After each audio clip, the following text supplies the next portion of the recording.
Gecəniz xeyir, dəyərli izləyicilər. Gecəniz xeyir ona görə deyirəm ki, çünki artıq 00:26-nı göstərir telefon, saat daha doğrusu. Hər kəsin yatdığı vaxtda biz çəkiliş edirik. Şagirdim var, Mikeva Fatimə, abituriyentdir. İnşallah ikinci cəhdə uğurlu olar. Fatimənin xahişini nəzərə alaraq bu çəkilişi edirəm. Neçə gündür məndən xahiş edirəm. Mən ona bir söz verdim ki, Fatimə, mən sənin üçün o çəkilişi edəcəyəm mütləq. Bugün də söz verdim. Və Fatimə sözümü tutmaq üçün bu saatda çəkiliş edirəm. Demək, Fatimə İskəndərnamə poemasında çətinlik çəkir və bunu izah eləməyimi istədi məndən. Demək olar ki, bir çox abituriyentin yaralı yeri olan İskəndərnamə poeması. Nizami Gəncəvinin Xəmsəyə daxil olan ən sonuncu, yəni 5-ci poeması. Gəlin bu ardıcılığa bir nəzər salaq. Demək, birinci süjet xətti olmayan sirlər xəzinəsi, ikinci Xosrov və Şirin, üçüncü Leyli və Məcnun, dördüncü Yeddi Gözəl və beşinci İskəndərnamə. Onu da vurğulayım ki, Nizami Gəncəvi bu əsərləri yazarkən, yəni onu bir araya gətirib, Pənc Gənc adını verib. Farsça Pənc Gənc, yəni Pənc 5, Gəncsə xəzinə deməkdir. Bu arada bilin, əziz gənclər, gənc sözünün mənası xəzinə deməkdir farsçadan. Lakin sonradan ədəbiyyatşünaslar bu Pənc Gənc adını dəyişərək ona Xəmsə adını veriblər. Xəmsə də elə beşlik deməkdir. Bilin və agah olun ki, Xəmsə adını Nizami Gəncəvi öz əsərlərinə verməyib. Onun verdiyi ad Pənc Gənc olub. Bu öz yerində. Gəldi İskəndərnaməyə. İskəndərnamə, yenə də deyirəm, Xəmsəyə daxil olan 5-ci əsərdir. 1203-cü ildə yazılıb. Möhtəşəm əsərdir. Abituriyentlərin sevmədiyi möhtəşəm əsərdir. Demək, burada nədən danışılır? Əsər 2 hissədən ibarətdir. Şərəfnamə, İqbalnamə. Birinci hissədə Makedoniyalı İskəndərin apardığı müharibələr, necə taxta çıxması, ərazisini necə genişləndirməsi, yəni onun hökmdar kimi keçdiyi, belə deyim də, fatihlik yolu. Bax, bundan danışır. Sırf müharibələri, döyüşləri, taxta çıxması, ədaləti necə bərpa etməsi, bərqərar etməsi və s. və ilaxır. İkinci isə İqbalnamədə, İqbalnamənin tərcüməsi o tali kitab deməkdir. İqbalnamə hissəsində İskəndərin necə kamilləşməsi, kamil bir insana çevrilməsi, peyğəmbərlik səviyyəsinə necə yüksəlməsi, alimlərlə necə miraca çıxması, sırf yəni İskəndərin mənəviyyatına, mənən paklaşmasına və kamilləşməsinə həsr olunub. Belə deyim, Nizami Gəncəvinin həyat, insanın cəmiyyətdəki yeri nədir? İnsanın cəmiyyətdəki vəzifəsi nədir? Bax, bu barədə Nizami Gəncəvinin, belə deyim də, elmi fəlsəfi düşüncələri bu əsərdə mükəmməl şəkildə verib. Sanki İskəndərin vasitəsilə Nizami Gəncəvi öz fikirlərini bizə çatdırmaq istəyib. Ümumiyyətlə, ictimai, siyasi, fəlsəfi, etik düşüncələrini bizə bu əsərlə çatdırdı. Bu arada sizə bir şey deyim. Nizami Gəncəvi digər əsərlərində də yaratdığı hökmdar obrazları ilə dövrün hökmdarlarına bir mesaj vermək istəyirdi. Misal var, a qızım sənə deyirəm, a gəlim sən eşit məsəli. Bax, eynən həmin şeydir. Siz fikir versəz, görərsiniz ki, o digər poemalarında da olan, yəni hökmdar obrazları heç biri dövrünün hökmdarları deyil. Ya digər dövrlərdə yaşamış hökmdarların adını çəkir, ya bunun ölkəsində yaşamayan, məsələn, Makedoniyalı İskəndər. İskəndəri nümunə gətirərək hökmdarlara bir ismarıc vermək istəyir ki, bax, hökmdar belə olmalıdır. Bu şəkildə ədaləti bərqərar eləməlidir, bu şəkildə ölkəni idarə eləməlidir. İskəndər vasitəsilə də dövrün hökmdarlarına yenə bir mesaj verdi ki, bax, əsl hökmdar belə olmalıdır. İndi bu əsərdə həmin milli dəyərlər var, həm bəşəri dəyərlər var. Məhz elə buna görə də bu poema bir çox dünya dillərinə tərcümə olunub. Və bu əsər tək Azərbaycanda deyil, dünyaca məşhur bir əsərdir. Bəşəri fikirlər olduğu üçün, bəşəri fikir dəyər deyərkən bəzən uşaqlar belə çaşbaş qalırlar. Məsələn, hökmdarın dövləti necə idarə etməsi.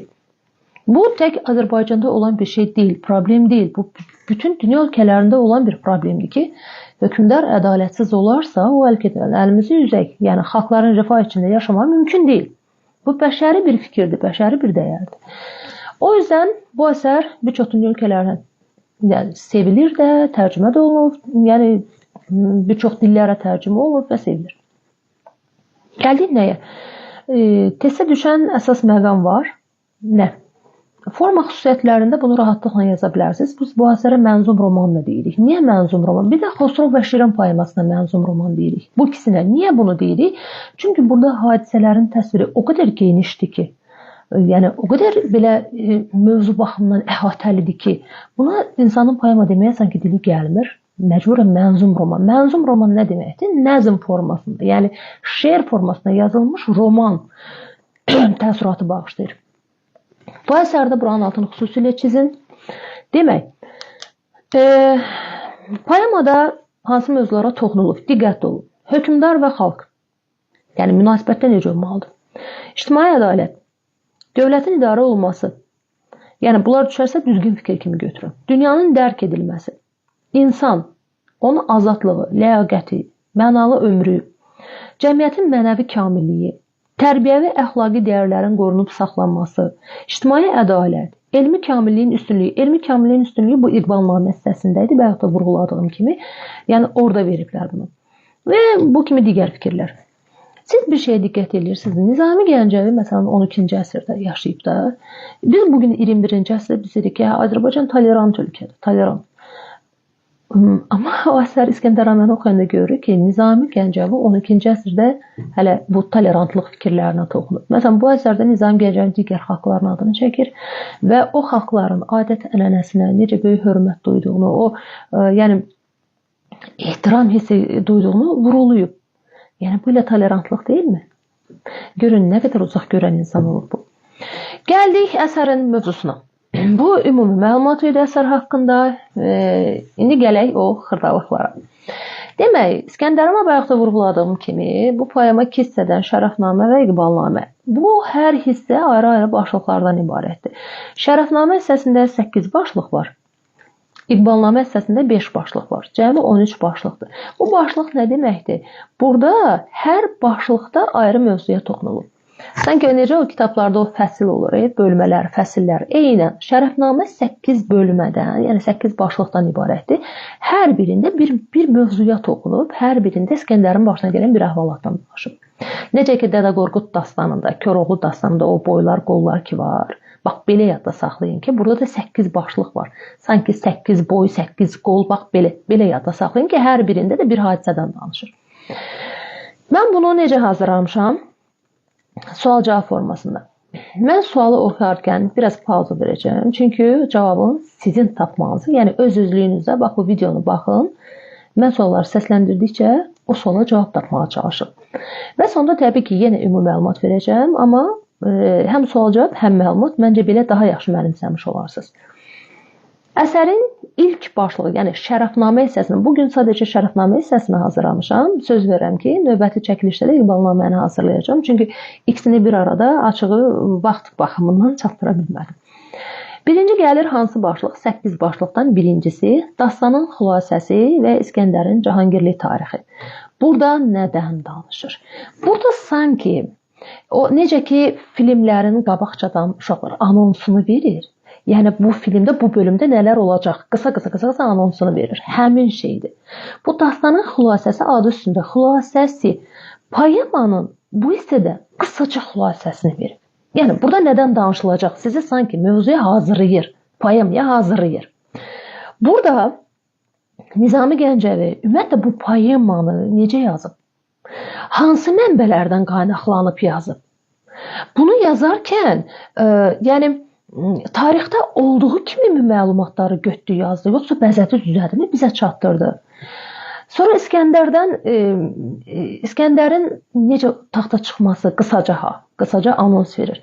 İskəndərin taxta çıxması, İskəndərin hansı əraziləri fəth etməsi, ərazisinin necə genişləndirməsi, hardan hara kimi əhatə edirdi onun, yəni ölkəsinin ərazisi, əslən kim idi, nə bilim, sonra taxta çıxarkən hansı addımları atdı, qısaca. Hansı addımlar, sonraki yəni bölmələrdə bunu xırdalayıb. Hansı addımlar atdı, necə bir hökmdar oldu və sonda ölümü. İskəndər necə oldu ki, öldü? Yəni hər şey çarə tapan İskəndər axırda ölümün əlində bir çarə qaldı. Ölümü. Qısaca anonsu. Ondan sonra keçir dastanın başlanğıcı hissəsi, bölməsi, ikinci hissəsi ki başlayır. Burada artıq əsər xırdalanır. İndi gəlin görək, ümumi hissədə nədən danışır? Mən sual vereyim, siz cavablarmağa çalışın. Bu hissədə, yəni dastanın xülasəsi hissəsində şair hansı musiqi alətinin adını çəkir? Söhbət sazdan gedir. İkinci sual. Şair İskəndər haqqında hansı mənbədə yığcam bir məlumat gördüyünü deyir? Heç bir mənbədə. Şair vurğulayır ki, mən deyir, çox axtardım, aradım, amma İskəndər haqqında heç bir mənbədə onun haqqında yığcam məlumata rast gəlmədim. Bunu vurğulayır. Sonra, bu əsəri yazarkən hansı mənbələrdən istifadə etdiyini dedi. Cavab, Yəhudi, Nəsrani, Pəhləvi mənbələrindən. Demək, Nizami Gəncəvi sadəcə bir mənbədən qaynaqlanmayıb, 3 mənbədən araşdırma eləyib. İskəndər haqqında, yəni oturub əsəri birdən-birə yazmadı bu adam. Bu adam biz oxuyanda görürük ki, nə qədər araşdırma aparıb, nə qədər əlinə tarixi faktlar yığıb, məlumatlar yığıb, ondan sonra o yığdığı faktları, məlumatları bəziyib, düzüyüb, ortaya möhtəşəm bir əsər çıxardı. Və hətta Nizami Gəncəvi orada vurğulayır ki, deyir, əgər mən o tarixdən götürdüyüm mənbələri olduğu kimi versəydim, mənim deyir, əsərim bircə vərəq olardı. Amma deyir, mən onu don geyindirdim, bəzədim, düzədim, yəni öz təxəyyülünü də ora əlavə elədi, öz fikirlərini də, irfani fikirlərini, öz fəlsəfi düşüncələrini ora əlavə elədi. Yəni o qədər əlavələr elədim ki, deyir, ortaya möhtəşəm bir əsər çıxdı. Möhtəşəm bir əsər yazıb, abituriyentləri zülmə salıb. Gəldik. Demək, hansı mənbələr oldu? Yəhudi, Nəsrani, Pəhləvi 3 mənbədən İskəndər haqqında araşdırma eləyib bu əsəri yazması üçün. İskəndər haranı fəth etməzdi? Yəni, işğal etməzdi. Cavab, bilmədiyi mülkü. Bax, testlərə düşür bunlar, diqqətli olun. Yəni, İskəndər haranı tanıyırdısa, oranı gedib fəth edirdi. Tanımadığı, bilmədiyi ərazilərə qətiyyən addım atmazdı. Bilmədiyi mülkü fəth etməzdi. Hansı adətə hörmət edərdi? Cavab, Kəyan adətini. Kəyan adəti söhbət Daranın nəslindən, əslindən gelir. Kəyan, yəni əslən Kəyan, belə deyim də, Dara Kəyanlı hesab olunurdu. Kəyan nəslinin nümayəndəsi idi. İskəndərin də o nəslə, Daranın nəslinə, kökünə, Kəyanlara, onların adətinə böyük hörməti var idi, hörmət duyurdu. Nəyin kökünü dünyadan sildi İskəndər taxta çıxan kimi? Nəyin kökünü dünyadan sildi? Cavab, Surişlər. Bəs yaxşı, Surişlər nə deməkdir? Surişlər qarışıqlıq, ixtişar, şuluqluq. Yəni İskəndər hakimiyyətə çıxan kimi ölkədəki bütün qarışıqlığa, ixtişaşa, şuluqluğa, yəni o öz başınalığa, şuluqluq deyərkən öz başınalığa son qoydu. Kimin taxt tacını əlindən aldı? Qoca Daranın. Demək, məsələ nə yerdədir? Mən buranı qısaca vurğulayım. Bax, dediyim kimi, poemanın qısa məzmunudur bu. Yaxşı, növbəti, belə deyim də, başlıqlarda biz bu haqda geniş danışacağıq. Ona görə üstündən keçirəm, bax, almayayım deyə. Kimin taxt tacını əlindən aldı? Testdə qabağınıza çıxsa götürürsünüz ki, Qoca Daranın. Neçə yaşında hökmdar oldu? 20 yaşında. Neçə yaşında peyğəmbər oldu? 27 yaşında. Qurduğu dövlətin ərazisi hardan hara uzanırdı? Haralara əhatə edirdi? Ölkə kimi desək, Hindistandan Yunanistana qədər, bir də yəni, şimaldan cənuba qədər bu əraziləri əhatə edirdi. Hansı şəhərin əsasını qoydu? Dərbəndin. Dağlara, çöllərə tapdı min çarə, nöqtələr, nəyin əlində qaldı biçarə? Ölümün əlində. Bayaq da vurğuladığım kimi, baxdınızmı? Burada nədən danışdıq? Hansı musiqi alətinin adı çəkildi? Sazın. Burada onu göstərdi ki, dastanın xülasəsi hissəsində Nizami Gəncəvi bu əsəri oturub ki, yazsın. Bunun üçün araşdırma aparıb və heç bir mənbədə deyir, İskəndər haqqında qısa yığcam məlumata deyir, rast gəlmədim, gələ bilmədim. Ona görə müxtəlif mənbələri araşdırmalı olub, Yəhudi, Nəsrani, Pəhləvi mənbələrini araşdırıb, onun haqqında tarixi məlumatlar toplayıb, ondan sonra bu məlumatları bəzi düzüb ortaya mükəmməl bir əsər yəni çıxarıb. ərsəyə gətirib. Bunu deyəndən sonra artıq başladı İskəndərə. İskəndər deyir, haranı fəth eləməzdi. İskəndər deyir, taxta çıxandan sonra bilmədiyi mülkü fəth eləməzdi. O fəth etdiyi ölkələri Yunanistandan Hindistana, şimaldan cənuba doğru bütün əraziləri əhatə elədi.